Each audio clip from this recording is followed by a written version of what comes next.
Welcome to Did You Know, the ESCO-HVAC podcast, the show where we explore the cool, the hot, and the everything in between of the HVACR industry.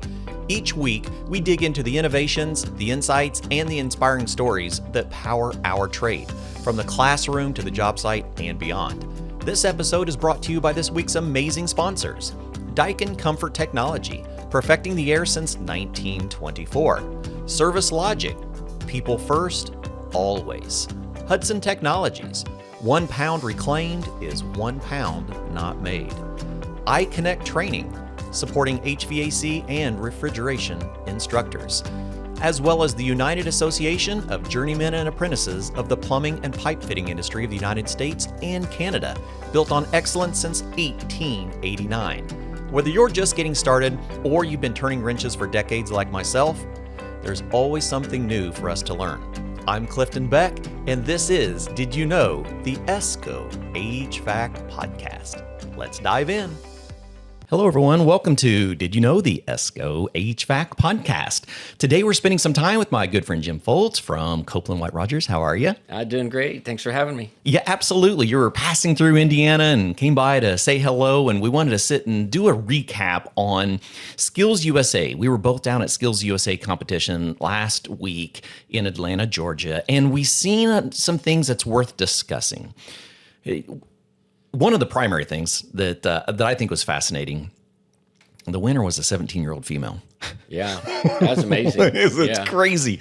I actually did a podcast with her. We'd scheduled it beforehand because I was reaching out to different sponsors of this studio, because we took the studio down to Skills this year. And one of the local contractors had an apprenticeship program with a local high school. And in that high school, they had a female junior that had won the state level skills championship. Wow. And he was like, you know what? Ariella is an amazing individual. I think you ought to have her on the podcast. I'm like, God, that's cool. That's great. A female contestant. And you'll have to go back and check out that episode. It'll actually probably appear about the same time as this one, like within a week or two of each other. You have to check it out. A 17-year-old just focused, like razor sharp, and I'm even kind of drilling in like some of her technical skills, and I'm getting a little intimidated.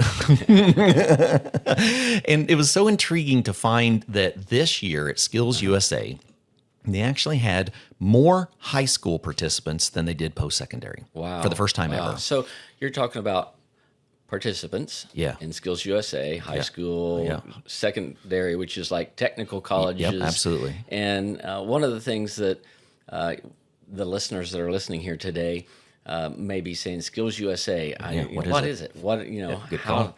How let's backtrack. Is that okay? Let's give a little definition, because this is an event that happens typically. The national competition happens in the middle of June every year. And it's different from it's a different event, I should say, than what we normally go to. We're at a lot of different of the trade shows, conferences. We're all and things here like to sell that. stuff. We're all here to rec up business and promote the industry. And this is a completely different scenario that there's several of us that show up and participate in. And so, it's maybe I'll start off a little bit in kind of giving a little bit of the definition of what it is. And so high level, this is an event that connects technicians with the industry. Oh, yeah, sure. It has the ability for technicians to showcase their ability and what is coming out of the trades. It also shows the quality of instructors that are out there in the field, that are educating the industry, that are interested in keeping up with what's going on with the industry and passing that on to their students. And with that combination, there is this event, and this event is an organization. You want to take it from here? Yeah, no, I'd love to, because there's actually some history you probably don't even know about. So SkillsUSA started in 1965. Wow. Right? And so it's been this annual competition of skilled trades. Now, this is not just like a few skilled trades. This is like 120 plus trades. Over 6,500 participants. They anticipated like 29,000 total people was at this conference. Fills the entire 3 halls of the Atlantic convention center Yeah. in Atlanta, Georgia. It's massive. It is. There's some events that don't even come close to filling a whole convention center like this, and this they use every inch of it. So you think about AHR, right? It's about the same physical size as AHR when it is there.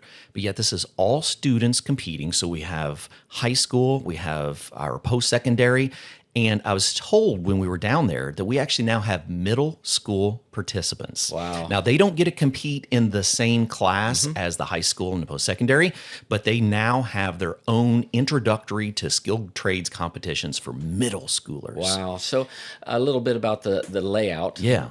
There's halls A, B, and C. Halls A is typically your outdoor trades or carpentry, Construction style trades. masonry, welding, electrical, plumbing, cabinetry, framing, roofing, HVAC, absolutely Electrical. HVAC, yeah. And then Hall B would be more automotive, marine, industrial engines, larger stuff. ag, semis, A lot of heavy machinery. and then there's also the IT, where there's programming, a lot of computer, different hands-on type of applications and Internet trades. security. And then Hall C has more of manufacturing and drones, and then cooking and catering as well. Anything that has to do with an occupation that you use your hands for work, and your hands and your brain, and the two tie together. And this just simply celebrates and highlights all of these trades and the top students coming into the trades. Exactly. And it shows us a couple of things. It shows us the skills that the students are learning. But like here at ESCO, we always encourage people, whether you feel like you need to or not, to take professional level certifications, not to see what you do know, it's to see what things you're not strong at, right? And so a competition like this shows us the state of our industry. It shows us where our schools are superior and where our schools are maybe a little bit behind. And it's important for us because it helps us pass on to educators the skills that they need to stay modern, right? Absolutely. So I have a few things I'll share. What did you see? Well, so during this week that we're there, I come and represent Copeland as a judge. Yes. And a judge that occupation is 100% different than actually going and teaching. Yeah. Actually, it's extremely difficult the first time you do it. You can't because help. You can't coach. You can't teach. You can't step forward. You No. can't reach out and say, look at that, try You're an that circuit.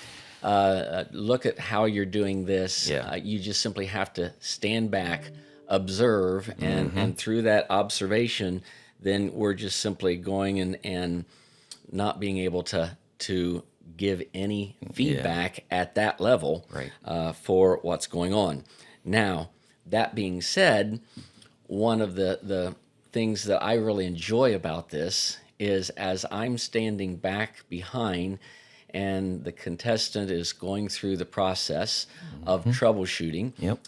Copeland has refrigeration units there that show a complete refrigeration cycle, and then there's a bug that's put in them that these Contestants, competitors are going to competitors. have to try to figure out exactly what it is. Right. And I also help with a package refrigeration unit that would be on a small walk-in cooler or something like that, Sure. which is also a electrical troubleshooting process. And so with that, I'm able to get in the heads of these students, which is really fun, and actually understand what they're doing and how they're doing it. Yeah. And that's one of the things as far as feedback on my part of what we're observing here is just the fundamentals of troubleshooting. And there's multiple layers there that I don't think we really think about and realize. Okay. One layer is understanding the equipment and understanding that there is a sequence of operation Oh boy, preach of it. the equipment. Yes. But there's another sequence that we're dealing with there, and that's where it's kind of like, well, wait a minute, all we're doing is troubleshooting one sequence. Well, no, we're using a sequence of troubleshooting to troubleshoot the sequence of operation. It's two different sequences. Yeah, right. The step-through process. It is, and one of the things that I find the most challenging for the students is being able to walk up to a piece of equipment, and they may have never seen this specific piece. Right. And that's kind of a challenge, but it's really the reality of welcome to the real world, because the first day you're on the job, you're not going to walk into your first job and see that unit that was in the classroom. It's going to be different. Yep. But it's going to be the same. Yeah, and process-wise. that would be part of my feedback to instructors, is to teach that situational awareness, that when you walk into a house to look at a furnace or look at an air conditioner, they're going to be different brands. The components are going to be located in different spots, but they will all have the same components. Exactly. And that is where that would be, I think, beneficial as these students walk up to these package refrigeration units. It's a refrigeration unit. Yeah, the wires go different. It's got a different main control board on it, but it's a refrigeration unit. It has a compressor. It has a condenser fan motor, evaporator fan motor, has a contactor. Right. It has a run capacitor, a start capacitor, a start relay. Those are common components across the board in refrigeration. And so understanding that, yes, this unit is different, but the refrigeration cycle didn't change just because the brand did. And overcoming that hurdle, I think that's one of the first hurdles that needs to be overcome, is recognizing, let's stop, let's step back, and let's look at this. Oh, these are all parts I'm familiar with. Right. It's just a little different scenario here. And the first step is getting the mind wrapped around those parts. They are all the same. Same thing with a gas furnace. They're all the same components. They're just in different locations. And so our next step is, we know the components. We know they're there. Do we know the sequence of operation? What comes on first? What calls what to happen? And how does this all run through a sequence? Right. If it's a refrigeration unit, it's going to make a call for that unit to come on when it drops up, or not Below drops, set point, but goes above, or above set point, the set point on the unit. And the first thing that's going to happen, maybe there's a delay, maybe if there's not, then we're going to have the contactor pull in, we're going to start the compressor, we're going to start fan motors, we're going to start that operation. That's standard. Right. So key point number one, outtakes for instructors here, is make sure your students are aware of what that sequence of operation is. It's huge. When they walk up to a unit and power it on, what's the first thing that should come on? Now that's the equipment sequence of operation. Let's talk about the next sequence of operation that I think is just as valuable, if not more valuable.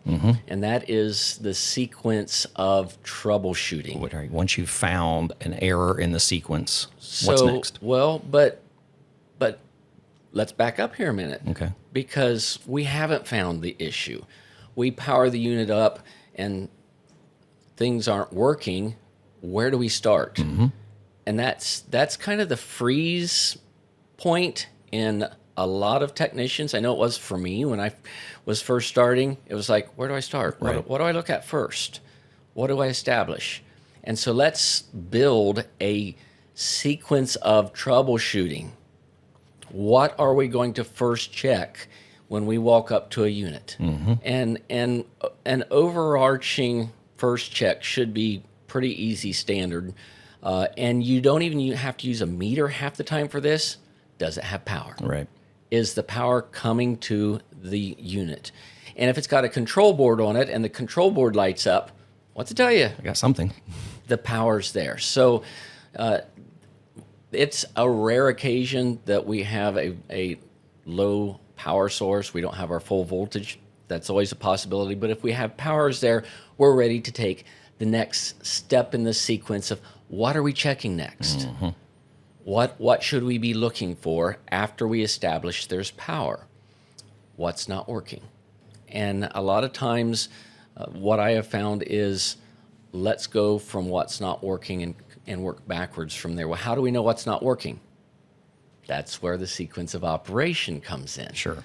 So if it's a gas furnace and we power it up and we make a call for heat and the inducer starts, you can see that. You can hear that.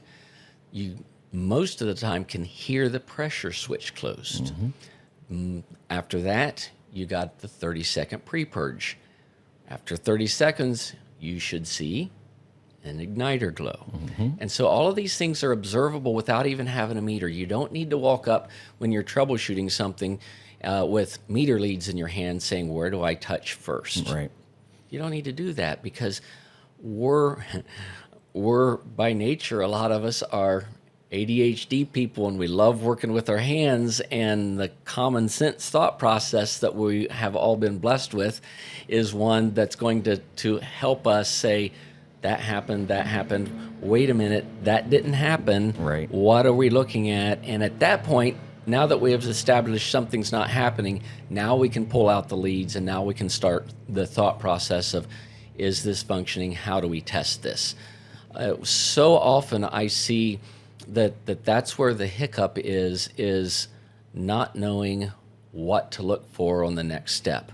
And a lot of times it's like, well, let's look at the wiring diagram and see if we can figure all that out first. You can spend a lot of time trying to read a wiring diagram, but if you haven't observed the sequence of operation of where in that wiring diagram something's not working, you're not getting anywhere. So have a method. As instructors, if you're listening to this, make sure you're clearly teaching a troubleshooting sequence method as far as a thought process sequence on top of understanding the operational sequence of the product. Absolutely. We encountered that ourselves, even in our own challenge. So we sponsor a flaring torquing pressure test, basically a ductless installation, right? The mechanical side of a ductless installation is our competition. And what we found was very few students actually complete the competition. Most have never even seen a torque wrench. They have never used a clutch-style flaring block.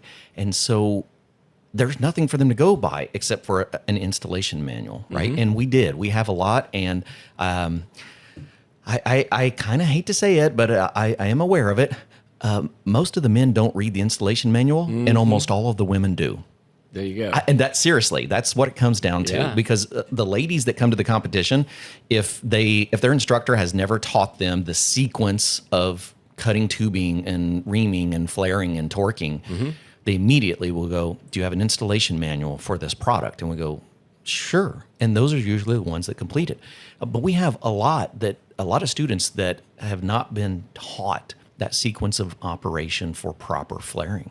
And every one of those steps are super critical. And you don't have a wiring diagram, right? You don't have that electrical instruction to complete this task. It's a full mechanical sequence of operation that is outlined in the installation manuals. There you go. And it's a universal fundamental. It's not like every manufacturer does it differently. They're all pretty much identical. Maybe your torque specifications could be off a little bit different. Maybe one might say, yes, you can put a drop of oil on the back side of the flare between the back of the flare and the flare nut, one drop.